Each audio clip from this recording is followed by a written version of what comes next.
दोस्तों नमस्कार, मैं संजय मग्गू और मौजूद है देश रोजाना के डिजिटल मीडिया मंच पर। आपसे बात करने चला हूं हरियाणा कांग्रेस की राजनीति को लेकर। हालांकि आप कहेंगे कि अभी कुछ बाकी बचा है क्या, क्योंकि हरियाणा के बाद महाराष्ट्र के अंदर जो कांग्रेस की स्थिति हुई, अगर ये कहें तो कांग्रेस के लोग खुद भी सोच में होंगे कि आखिर ये हुआ क्या। लेकिन किसी भी बड़ी घटना के बाद में जीवन कहीं रुकता नहीं है। इसी प्रकार कह सकते हैं कि राजनीति के अंदर चाहे हार हो या जीत हो, जो संगठन की बातें होती हैं वो लगातार चलती रहती हैं। आप कल की बात ही देखें कि जब कल चुनाव के परिणाम आए, महाराष्ट्र के अंदर भारतीय जनता पार्टी की एनडीए की सरकार बनी, तो झारखंड के अंदर एनडीए को मात खानी पड़ी। जिस प्रकार का मैंडेट महाराष्ट्र के अंदर एनडीए को मिला, कुछ ऐसा ही मैंडेट अगर कह दें कि झारखंड के अंदर झारखंड मुक्ति मोर्चा और कांग्रेस यानी कि इंडिया गठबंधन को भी मिला। अगर बाकी बात कर लें, 2 लोकसभा की सीटें और 48 विधानसभा की सीटें, जो 2 लोकसभा की सीटें थी वायनाड की और नांदेड़ की, दोनों कांग्रेस जीतने में कामयाब हो गई, जो उनकी सीटें थी। और अगर बात कर लें बाकी राज्यों के अंदर, उत्तर प्रदेश की बात कर लें, पंजाब की बात कर लें, बिहार की बात कर लें, बंगाल की बात कर लें, मध्य प्रदेश की बात हो जाए, तो लगभग प्रदर्शन जो रहा वो इंडिया और एनडीए का यानी कि भाजपा गठबंधन और कांग्रेस गठबंधन का कांटे का रहा। इसलिए मैं आपसे कह रहा हूं कि राजनीति के अंदर भी कभी कुछ थमा और रुका नहीं करता। प्रधानमंत्री नरेंद्र मोदी ने कल भारतीय जनता पार्टी के कार्यकर्ताओं का उत्साहवर्धन खूब किया था भाजपा के राष्ट्रीय कार्यालय में, और कुछ ऐसा ही, हालांकि कांग्रेस पार्टी की तरफ से ऐसी कोई बात नहीं आई सामने कि उनके कार्यकर्ताओं की, लेकिन बैठकों के दौर जरूर चल रहे होंगे। हरियाणा विधानसभा के चुनाव के लिए जिसका परिणाम 8 अक्टूबर को आया था, चर्चाएं चल रही थी कि बहुत जल्दी हरियाणा के अंदर कांग्रेस में आमूलचूल परिवर्तन होगा। कांग्रेस के प्रदेश के लोग, और मैं कह दूं हरियाणा के पूर्व मुख्यमंत्री भूपेंद्र सिंह हुड्डा ने तो विधानसभा के अंदर और बाहर भी कहा था कि महाराष्ट्र और झारखंड के चुनाव परिणाम के बाद में हरियाणा कांग्रेस के अंदर कांग्रेस का आला कमान काम करेगा। और ये कांग्रेस का आंतरिक सूत्र, हमने आपसे कई खबरें शेयर की बीच में कि कांग्रेस के अंदर बड़ी सर्जरी के मूड में कांग्रेस आला कमान है, क्योंकि अगला जो चुनाव होगा 2029 का, भारतीय जनता पार्टी के लिए हमेशा से कहा जाता है कि बीजेपी एक चुनाव खत्म होने के बाद दूसरे चुनाव की तैयारी में लग जाती है, और अगर मुकाबला करना हो तो फिर उसी स्थिति में चलना होगा। जो मैं आपको बता रहा था कि 2029 का जो विधानसभा चुनाव होना है, लोकसभा चुनाव होना है, संभवतः वो नए परिसीमन से होना है, और उसको देख करके अभी से उसकी गतिविधियां भी शुरू हो जाएंगी। खैर, हरियाणा कांग्रेस के अंदर कांग्रेस पार्टी में कांग्रेस का आला कमान, मैंने आपसे पहले भी कई बार कहा था और आज फिर बता रहा हूं कि बड़ी सर्जरी के मूड में है। हरियाणा कांग्रेस के अंदर कांग्रेस आला कमान यानी कि मल्लिकार्जुन खड़गे और गांधी परिवार के तीनों सदस्य अब देश के उच्च सदन में हैं, और शायद ये पहला मौका है कि जब गांधी परिवार के 3 सदस्य, और वो भी एक ही घर के, देश के उच्च सदन में हों। हालांकि ऐसा हुआ पहले कि इंदिरा गांधी और फिरोज गांधी कभी रहे थे लोकसभा के मेंबर, इंदिरा गांधी और राजीव गांधी भी लोकसभा के मेंबर रहे, मेनका गांधी और राहुल गांधी, वरुण गांधी और सोनिया गांधी, ये चारों भी एक बार लोकसभा के मेंबर रहे पिछली लोकसभा में, 2019 वाला जो सदन था जो। और अगर अब की बात करते हैं तो फिर इस सदन के अंदर 2 भाई बहन, यानी कि कल प्रियंका गांधी वाड्रा जीत गई, तो राहुल गांधी पहले से सांसद हैं, विपक्ष के नेता हैं, राहुल गांधी और प्रियंका गांधी वाड्रा लोकसभा में होंगी, तो फिर इनकी माताजी श्रीमती सोनिया गांधी राज्यसभा में है। अगर हरियाणा की बात करें कांग्रेस के अंदर, तो हरियाणा के बारे में आप ये जान सकते हैं कि हरियाणा विधानसभा का चुनाव का जो परिणाम आया, जिसमें कि कांग्रेस पार्टी अपने बूते पर 38 सीटें जीतने में कामयाब हुई। 37 सीटें, 37 विधायक मिले कांग्रेस पार्टी को। कांग्रेस पार्टी के 37 विधायक बने और 53 सीटें कांग्रेस हार गई, जिनमें से 1 सीट उन्होंने गठबंधन सहयोगी सीपीआई को दी हुई थी, भिवानी की।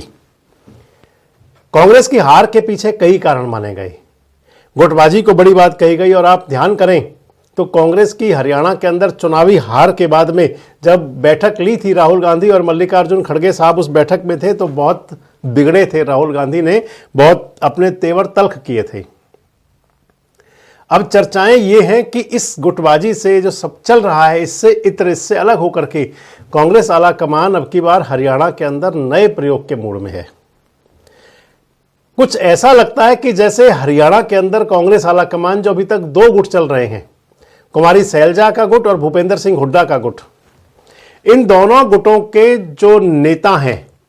लगता है उनको हरियाणा के अंदर बड़ी जिम्मेदारी देने के मूड में नहीं है। तो भूपेंद्र सिंह हुड्डा और कुमारी सैलजा गुट, जिसके अंदर तमाम नेता हैं, अगर सैलजा गुट में गिने तो फिर रणदीप सिंह सुरजेवाला हैं उनके साथ में मेन रूप से, और अगर बात आ जाती है भूपेंद्र सिंह हुड्डा गुट की तो उसके अंदर भूपेंद्र सिंह हुड्डा खुद हैं, चौधरी उदय भान है, अशोक अरोड़ा है, ये बड़े नेता हैं। राजनीतिक चर्चाएं कह रही हैं कि इन दोनों गुटों के बड़े नेताओं को कांग्रेस हरियाणा के अंदर अब की बार बड़ी जिम्मेदारी देने के मूड में नहीं है, इनके लिए कुछ और जिम्मेदारियां तय की जा रही हैं। और इन जिम्मेदारियों में समझा जाता है कि कांग्रेस के राष्ट्रीय महासचिव जो केसी वेणुगोपाल हैं, जो दक्षिण से आते हैं, इनके साथ साथ कांग्रेस आलाकमान, आपने देखा होगा महाराष्ट्र और झारखंड के लिए जो स्टार प्रचारकों की सूची जारी हुई थी वो कुमारी सैलजा के दस्तखत से जारी हुई थी। तो ऐसी संभावनाएं हैं कि एक राष्ट्रीय महासचिव और बनाया जा सकता है संगठन के लिए, और वो कुमारी सैलजा हो सकती हैं। अगर बात आ जाती है तो मीडिया सेल, कांग्रेस का जो मीडिया सेल था, चाहे वो हरियाणा का चुनाव रहा हो, चाहे वो झारखंड और अब महाराष्ट्र का चुनाव हुआ हो, चाहे बाकी राज्यों के अंदर उपचुनाव रहे हों, अगर मैं ये कह दूं कि मीडिया ब्रीफिंग कांग्रेस की सबसे कमजोर रही, कांग्रेस की मीडिया ब्रीफिंग, जिस मीडिया सेल के जो इंचार्ज हैं जयराम रमेश, अगर आप उनका देखें तो सोशल मीडिया पर उनकी कोई पोस्ट आ जाना, इसके अलावा कोई बड़ी बात दिखाई नहीं पड़ी, कोई बड़ी प्रेस कॉन्फ्रेंसेज नहीं हुई। आप पिछली देखें तो अदानी के मामले में अगर एक प्रेस कॉन्फ्रेंस राहुल गांधी की हुई, उसके अलावा कोई बड़े विषयों पर प्रेस वार्ताएं या प्रेस रिलीज और या फिर क्या कार्यक्रम है, ऐसे जारी नहीं हुआ करते थे। रणदीप सिंह सुरजेवाला पहले हुआ करते थे मीडिया प्रकोष्ठ के संयोजक, किन्हीं कारणों से रणदीप सिंह सुरजेवाला को वहां से दूर किया गया। अब लगता है कि रणदीप सिंह सुरजेवाला को भी एक बार फिर से सक्रिय करते हुए राष्ट्रीय टीम में, नेशनल टीम में और मीडिया की जिम्मेदारी मिल सकती है एक बार फिर से। अगर अगली बात करें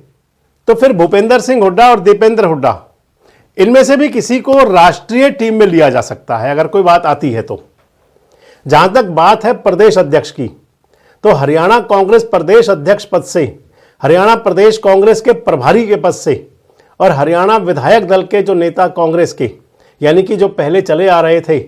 दीपक बाबरिया प्रदेश प्रभारी, चौधरी उदय भान प्रदेश अध्यक्ष और भूपेंद्र सिंह हुड्डा हरियाणा कांग्रेस विधायक दल के नेता, इन तीनों नेताओं की छुट्टी तय है। ना दीपक बाबरिया प्रभारी रहेंगे, ना भूपेंद्र सिंह हुड्डा नेता विपक्ष होंगे और ना ही चौधरी उदय भान प्रदेश अध्यक्ष रहेंगे। प्रदेश अध्यक्ष पद के लिए तो राजनीतिक सूत्र बता रहे हैं कि अशोक तंवर का नाम एक बार फिर से गंभीर चर्चा में है, गंभीर मंथन में है। मैं आपको यहां बताता चलूं कि अशोक तंवर जब अध्यक्ष थे 2019 के चुनाव से पहले तक अध्यक्ष रहे थे, और अशोक तंवर के साथ भले ही उनकी जो आंतरिक पार्टी की जो भी रही हों, अगर उन पर काबू पा लिया गया होता तो अशोक तंवर भी एक संगठन को ठीक ठाक बनाने में कामयाब हुए थे। भले ही अशोक तंवर उसके बाद में राजनीतिक रूप से जहां जहां गए उनको मात खानी पड़ी,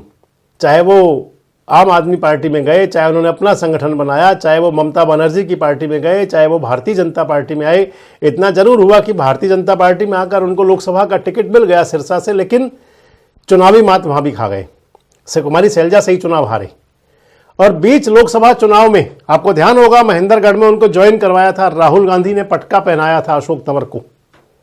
अब चर्चाएं हैं कि अशोक तंवर प्रदेश अध्यक्ष पद की दौड़ में एक बार फिर से आगे दिखाई पड़ सकते हैं, और लगता है कि उनका नाम गंभीर रूप से चर्चा में है अशोक तंवर को, क्योंकि जो राजनीति चली है भारतीय जनता पार्टी की, आप मान करके चलें कि अगर कांग्रेस को अपना प्रदर्शन ठीक करना है तो फिर उन सभी कोणों से, सभी उनकी जो पॉलिसीज भारतीय जनता पार्टी लेकर के चल रही है, कहीं ना कहीं तो उनको फॉलो करना पड़ेगा, कहीं ना कहीं तो उनको छीनना पड़ेगा उनसे। अगर कांग्रेस के लोग कहते हैं कि वो सत्ता छीन लेते हैं तो फिर कांग्रेस को भी कुछ सोचना होगा। इस लिहाज से अशोक तंवर का नाम प्रदेश अध्यक्ष पद पर आपको हम बता दें कि बड़ी गंभीरता से चल रहा है, और अशोक तंवर की नियुक्ति हो सकती है प्रदेश अध्यक्ष पद पर। और अशोक तंवर के बाद में हमने आपको विधानसभा के विधायक दल के नेता के रूप में पहले कई नाम बताए थे और पिछले वीडियो में आप देख सकते हैं, मैंने आपसे कहा था, आपको हमने 4 नाम कहे थे, इनमें से कोई बन सकता है। तो आप माने कि उनमें से 2 नाम तो लगभग पिछड़ गए हैं।